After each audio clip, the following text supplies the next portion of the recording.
Hi, this is Mahin from Mahin'sTravelling Diary, Toronto, Canada. ওকে, আজকে আমি যাচ্ছি ম্যানিটুলি আইল্যান্ডে। ম্যানিটুলি আইল্যান্ড হচ্ছে হলো পৃথিবীর সবচেয়ে বড় fresh water lake island. Toronto থেকে এইটা প্রায় 550 কিলোমিটার দূরে। মাঝখানে আরও কিছু প্লেসে থামার চিন্তাভাবনা আছে, তো হোপফুলি একটা ভালো ভিডিও হবে। Let's go and roll out.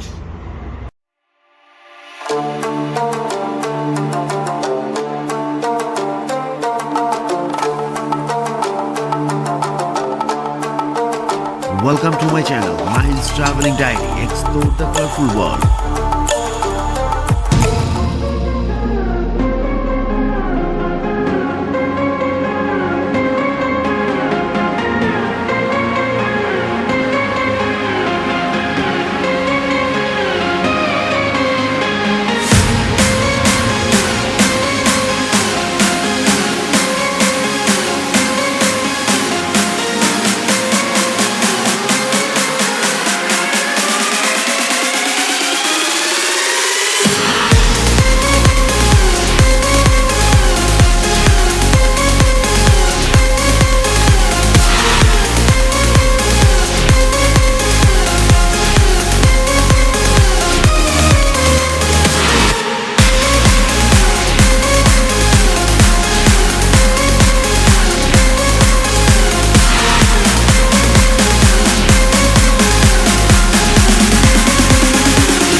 আমি এখন আছি কিলারনি প্রভিন্সিয়াল পার্কে।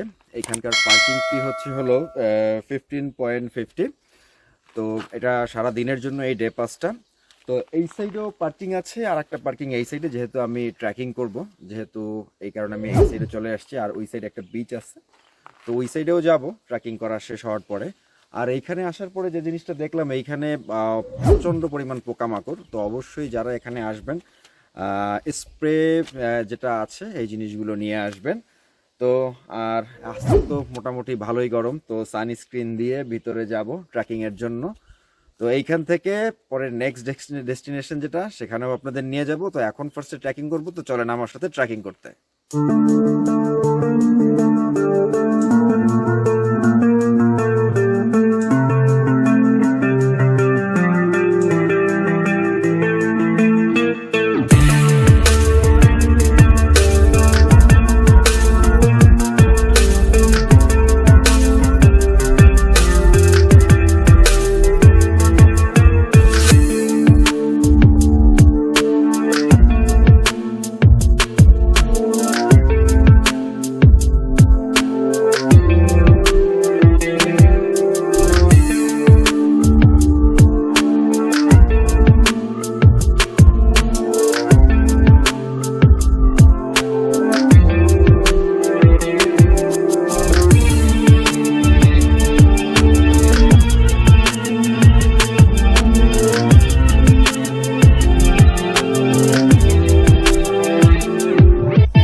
আবার এই রাস্তায় আসলাম। গত বছর এই রাস্তায় ড্রাইভ করা হয়েছে থান্ডার বে যাওয়ার সময়। তো এইবার থান্ডার বে না, এইবার হচ্ছে ম্যানিটুলি আইল্যান্ড। বাট রোডটাকে আমি খুব পছন্দ করি। ট্রান্স কানাডাতে গাড়ি চালানোর মজাই আলাদা আসলে। অলরেডি সাডবেরি পার হয়ে গেছি। সাডবেরি থেকে আপনার গ্যাস ফুল করে নিয়েছি, কারণ এই রাস্তায় অনেকক্ষণ পরে পরে গ্যাস স্টেশন, তো যে কারণে গ্যাসটা ফুল করে নিলাম। আবার যাতে কালকেও যেন সমস্যা না হয়, যদি প্রয়োজন হয় আগামীকালকে যেন সাডবেরিতে এসে যেন আবার গ্যাস ফিল আপ করতে পারি। তো আমি আমার আগের ভিডিওতেও বলেছিলাম যে মানে এই রাস্তায় আসলে অবশ্যই যেন সাডবেরি থেকে গ্যাসটা ফুল করে আসলে ভালো হয় আর কি, কারণ অনেক পরে পরে গ্যাস স্টেশনগুলো, তো এই কারণে আর কি। তো যাচ্ছি ম্যানিটুলি আইল্যান্ড, যতটুকু শুনেছি সুন্দর দেখেছি, মানে ছবিতে আর কি। তো এখন আসলে নিজে যেই আর কি উপভোগ করতে চাচ্ছি। আর ম্যানিটুলি আইল্যান্ডের ব্যাপারে কিছু ফ্যাক্টস আপনাদেরকে জানাবো। ম্যানিটুলিন আইল্যান্ড হচ্ছে ওয়ার্ল্ডের সবচেয়ে largest fresh water lake island, এবং এই আইল্যান্ডের মধ্যেই ওয়ার্ল্ডের লার্জেস্ট ফ্রেশ ওয়াটার লেকও আছে, মানে lake inside an island. So like একটু কনফিউজিং ব্যাপারটা। আবার আইল্যান্ড এতটাই বড় যে it itself inlands over 100 of lakes inside it. So মানে পুরো জায়গাটাই একদম অনেক পানি, এবং চারপাশে হলো গিয়ে অনেক বিউটিফুল সিনারি। সো হোপফুলি অনেক সুন্দর একটা ট্রিপ হবে আমাদের, অ্যান্ড আপনাদের সাথে সবকিছু শেয়ার করতে পারবো, অ্যান্ড হোপফুলি আপনারা সবাই এনজয় করবেন।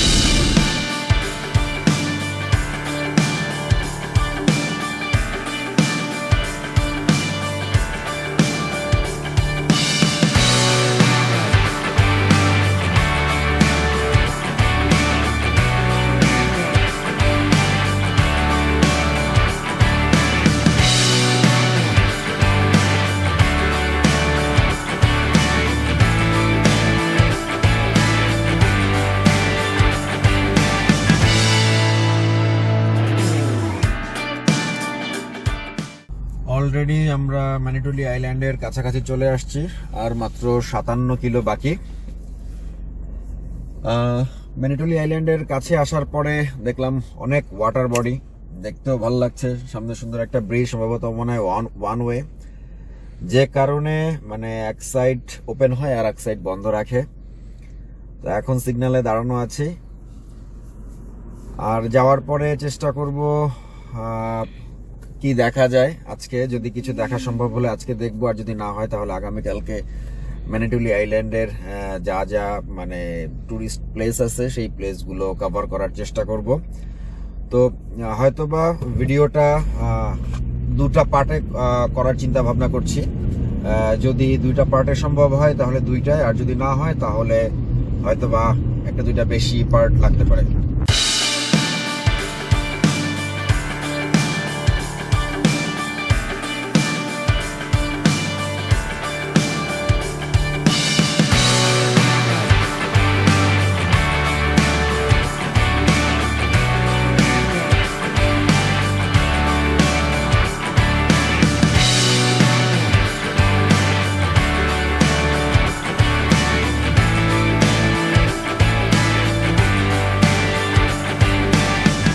ম্যানিটুলিন আইল্যান্ডে পৌঁছে গিয়েছি।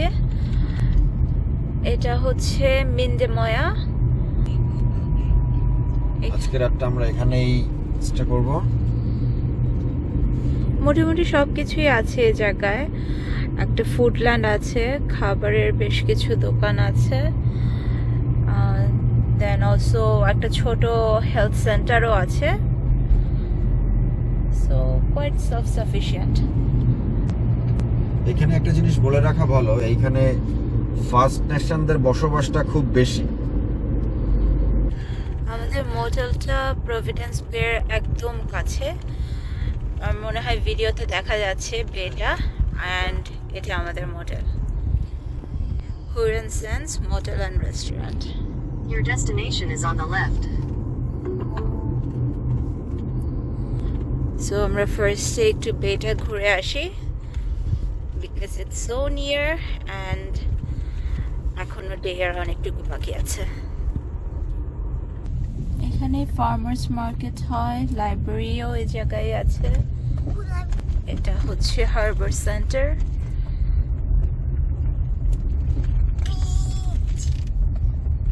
And there is a playground here. Wow. Wow, একদম পানির সামনে সুন্দর প্লেগ্রাউন্ড, সো অ্যামেজিং। কারো এখানে আসলেই তো মন ভালো হয়ে যাবে। এরকম দোলনা হলে গিয়ে পানির সামনে দোলনা চড়তে তো খুব মজা লাগবে। তো আবার এখান থেকে সানসেট দেখা যায়। হ্যাঁ, খুবই সুন্দর ভিউটা।